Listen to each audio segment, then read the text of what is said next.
રોજ ભણવાનું, રોજ તૈયાર કરવાનું, રોજ ટેસ્ટ આપવાની.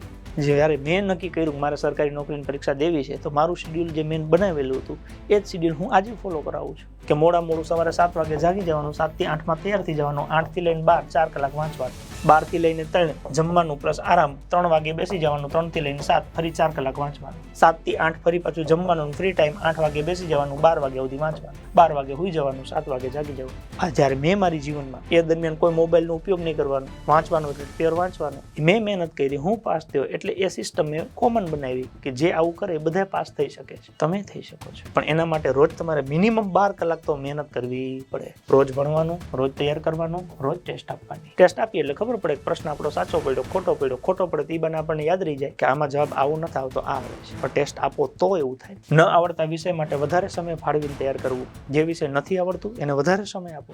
જ્યાં સુધી નથી આવડતા એવા વિષય તૈયાર નહીં થાય ત્યાં સુધી પરીક્ષામાં રિઝલ્ટ નહીં મળે. એટલે જે વિષય ન આવડતા હોય એને સૌથી વધારે સમય આપો જેથી એ આવડતા થઈ જાય. દર શનિ રવિ ફરજિયાત પુનરાવર્તન કરવું. સોમથી શુક્ર ભણો, શનિ રવિ પુનરાવર્તન કરો. શનિવારે એક જ દિવસમાં પુનરાવર્તન થઈ જાય તો બાકીનો સમય તમે રવિવારે એન્જોય કરો. બાકી જ્યાં સુધી પૂરું ન થાય ત્યાં સુધી બીજું કંઈ નહીં કરવાનું.